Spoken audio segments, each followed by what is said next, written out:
everyone, it's Laurie from Cook Scrap Craft, and I'm here with another process video. This time, it is for the June Let's Get Sketchy Sketch Challenge. And you can see what the sketch looks like in the upper corner there. It was designed by our fearless leader, Bryn Shiva, and she makes some of the best sketches. I believe she's done all the sketches that we've been using so far this year.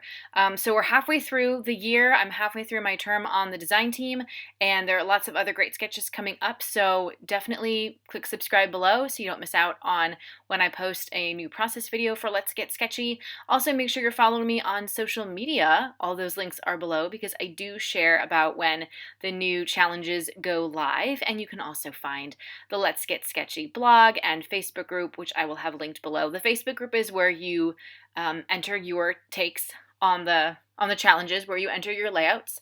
It used to be on the blog, but it changed and is now in the Facebook group. So definitely come play along. We'd love to see what you have created using this month's sketch. And you'll see everybody else's sketch, all the rest of the design team members, what they've done with the sketch on the blog. So like I said, all that's in the description box below. If you have any questions about the products that I'm using or anything that I'm doing in this video, or you have questions about the sketch challenge, leave me a question in the comments below.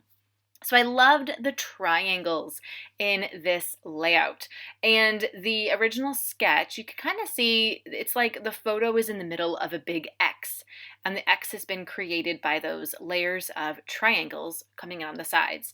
And I had some Heidi Swapp old school paper that had a bunch of colored lines meeting at a right angle on the paper.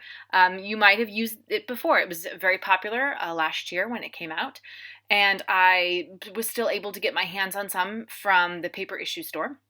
And I thought, wouldn't it be interesting to cut these strips and do something where they are, instead of just having them be on the paper, they're all going the same direction, kind of turn them and have them be triangles for this paper.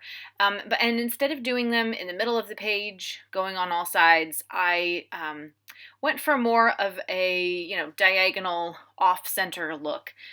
So you'll see I'm putting two colors up at the top, and I'll cut off the excess, obviously. And then I'm going to mirror that below on the diagonal with another two colors. And then on the sides, I'm going to end up doing, I think I end up doing just one color on each side. Or maybe I do something different. I kind of don't remember at this point. But I think I only do one strip, just because there were a lot of colors on that page, the Heidi Swapp page, and I just didn't want there to be too many triangles, because I wanted to be able to make a really nice, I wanted you to be able to see the points of the triangles, but then I still wanted there to be a really nice like embellishment cluster around the photos, and just have the photo, have everything really stand out on its own in the very center. So I kind of, you can see in the original sketch, it looks like there's 3 pieces to each triangle. I didn't do that. I just did either 2 pieces or 1 piece. And actually where the background pattern paper is peeking through, that kind of makes it look like it's a 3rd triangle. But anyway, and I can't remember what this background paper was. It might have also been part of the Heidi Swapp collection, but I honestly don't remember. And I used to be really good, when I first started getting on design teams, I used to be really good about writing down not just the manufacturer, but the specific name of the paper that I was using, writing down all the products that I was using, and I just don't really do that anymore. I'm sure it's helpful for people who are trying to mimic the same thing. Although I'm looking at that now, how it has a solid color on the other side, I want to say that was like an Echo Park or Photo Play solid color accent cardstock. And I think I also got that from Paper Issues. So anyway, moving along, so now it's time to put in the stuff in the middle. So the photo is of my daughter in her Halloween costume standing next to my husband's new car that he leased back in October.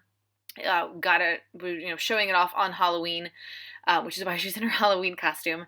So I wanted to pick some embellishments that were kind of car specific, And I happen to have some in a travel scrapbook kit that I had put together many, many years ago. So all of this stuff that I'm using is like so crazy old. So old that some of the adhesive didn't even stick. So I had to add new adhesive. But that's kind of that's sort of what I'm going for here. And they all sort of fit the color scheme, the blues and the yellows and the greens. But first, I'm taking a Bella Boulevard pre-made die cut, or I guess cut apart, because I don't have a cut apart machine. So I purchased this. It says 100% awesome, and then it comes with some star accents. So you just add your own paper backing, but you don't need a die cut machine to be able to use a cut file, which is really amazing. So I decided I was going to add some of the stars, just because the original sketch, you can see there's like some hearts coming behind the photo. So I thought I would do stars. So I'm just, I cut it, the stars were together in a line. It was actually a line of 6. So I cut it in half. And then I thought maybe I would do something like 3 and 3. But then I just ended up cutting the 3 to do 2, but 2 and 1. And I like the way that worked. And the papers that I backed that with were just old crepe paper. Again, lots of old stuff making an appearance on here. So now I just need to figure out where I want to put all of the embellishments. And I've got some stuff from Amy Tangerine late in the afternoon, which has nothing to do with cars. Not even really the same color scheme, but I liked the way the colors and the sentiments worked with everything else. I don't even know who made those chipboard things. That might have just been like a regular like Michael's purchase from way back in the day. But anyway, and the tag that I have was stamped with a globe stamp. I think I made that tag. Somebody gave me the tag and it was plain, and then I think I stamped the tag myself. Many, many years ago, back when I used stamps on a regular basis. Don't really do that so much anymore, but I still had this tag in my embellishment drawer, and I'm like, I should use it. Why don't I use it for this? Because the stamping is like green and blue, and I've got greens and blue on this page. And then there's just a little bit of photo matting backing the photo with some pattern paper. Again, I don't know who the manufacturer of it is, but it's got like little lightning bolts on it. It's a really cute pattern. And again, it's sort of like that yellowy, goldish color. It's a little bit dark. But yeah, so that's what I am doing here. And I do break out at the very end the thing that I have a love-hate relationship with, my white misting spray. It's from Avery L. I got it from Paper Issues, and man, oh man. First of all, it's leaking.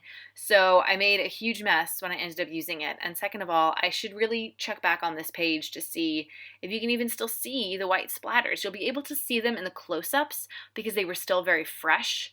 But I found out that just kind of doing the drops, making the splatters as I usually do, it's like the spray isn't thick enough, but when I'm like shaking it and stuff is leaking out, that stuff's thick enough that it does last. So I think that's the trick to using this spray. I don't know if it is the same with other white sprays. I know that it does say you have to shake it a whole bunch, and that's probably to, thicken it up and make sure it's really super primed. But like how long? I don't think I should have to be shaking something for 10 minutes. So that's just the update on that saga. The title of this is 1,000 something days. I don't remember. I can't really see right now. But I titled it that because we have a 3-year lease on this car, and that's how many days are in 3 years. So if you do the math, 365 times 3, I'm not going to do it right now because I don't want to do math. So I'm just adding a few little bits and pieces that's from a very old Simple Stories travel themed collection. And then I loved how the colors of this Not Just for Boys Kit Club sequence mix went with the colors in this layout. I got that sequin mix as part of the February kit from them, and I still have so many sequins left to use. So you're just going to see me place the sequins. I'm not going to make you watch me glue them all down. And I think I do come back to do the white misting spray. I can't remember. But anyway, I'm just putting the sequins kind of in the little corners just to accent the white space that's there. And again, just kind of build out the embellishment clusters that are already built out around the photo. That's how I use sequins. You could also do something, I could have taken the cut files and done like some sort of shaker pocket or something if I really wanted to get crazy and get all my tools out. So you can see the white spray in these close-ups. Thank you so much for watching, and I hope that you subscribe to the channel for more scrapbook process videos and show us your own work for the Let's Get Sketchy June Challenge. The links are below. Thanks for watching. I'll see you next time.